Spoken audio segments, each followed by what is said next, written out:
निःशुल्क रूप से मिलनी चाहिए। क्योंकि एक बार को आप सोचिए, आखिर उस बच्चे की गलती क्या होती है जो एक गरीब घर में पैदा होता है और उसको बेहतर शिक्षा से वंचित होना पड़ता है। शिक्षा के सामने एक पैसे की दीवार खड़ी है, जो जितनी ऊंची दीवार लांघ सकता है, जो जितना अधिक पैसा शिक्षा पे खर्च कर सकता है, वो उतनी बेहतर शिक्षा पा सकता है। लेकिन अगर एक देश एक है, लोकतांत्रिक देश है, तो शिक्षा भी सबको एक समान रूप से तो मिलनी ही चाहिए।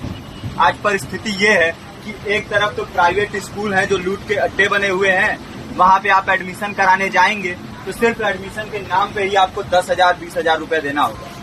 और कमीशन खोरी का ऐसा धंधा है कि कॉपी, किताब, टाई, बेल्ट, ड्रेस, जूता कहाँ से खरीदना है ये आप नहीं तय करेंगे वो प्राइवेट स्कूल वाले। यानी आम लोगों की मेहनत की आखिरी कौड़ी उनके जेब से वसूल लेना चाहते हैं। और दूसरी तरफ सरकारी स्कूलों में न तो पर्याप्त टीचर है, न पर्याप्त बिल्डिंगे हैं।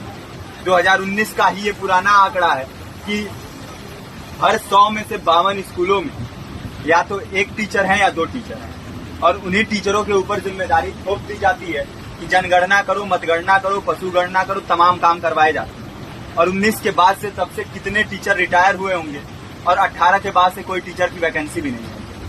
आप खुद भी सोच सकते हैं ये परिस्थिति और कितनी बिगड़ी हो। इसीलिए हम लोग ये मांग उठा रहे हैं, चाहे कोई राष्ट्रपति का बच्चा हो या किसी मजदूर का, सबको शिक्षा एक समान मिलनी चाहिए और निःशुल्क रूप से मिलनी चाहिए। प्रेमचंद ने अपने दौर में भी कहा था कि एक सभ्य समाज में ऊंची से ऊंची तालीम मुफ्त होनी चाहिए और इसका पूरा खर्च गवर्नमेंट को उठाना चाहिए, क्योंकि हमारे देश को फौज से ज्यादा आवश्यकता तालीम की है। और शिक्षा से जुड़ता हुआ ही दूसरा मुद्दा हम लोग उठा रहे हैं। दूसरा मुद्दा है रोजगार का। रोजगार की परिस्थिति ये है कि आज सरकारी सेक्टर हो या प्राइवेट, सब कुछ ठेका संविदा के हवाले किया जा रहा है। परमानेंट नौकरियां लगातार घटाई जा रही है। इसी रेलवे में 1995 के आसपास लगभग 18.5 लाख कर्मचारी काम करते थे, लेकिन आज उनकी संख्या 12 लाख थी।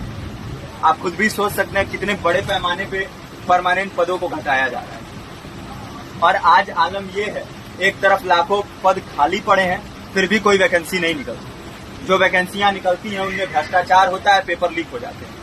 RO, UP police, BPSC, SSC, CGL, ऐसे तमाम पेपर लीक हो चुके हैं, आप लोग भी जानते ही। अभी नीट की धांधली में ये पता चला कि एक एक पेपर 30 लाख से 50-50 लाख रुपए में बेचा गया। हम और आप तो ये पैसा नहीं दे सकते।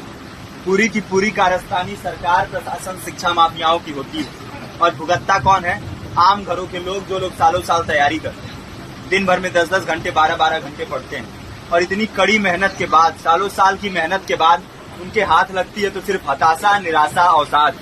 बहुत से छात्र नौजवान जो इस बेबसी में, इस डिप्रेशन में नहीं जी पाते, आत्महत्या तक के कदम उठा लेते हैं। लेकिन ये देश की विडंबना है कि टीवी चैनल, अखबार, मीडिया, नेता, मंत्रियों के लिए कहीं ये कोई मुद्दा नहीं है। उनके लिए मुद्दे हैं तो जाति, धर्म, रंग, नस्ल, अगड़ा पिछड़ा।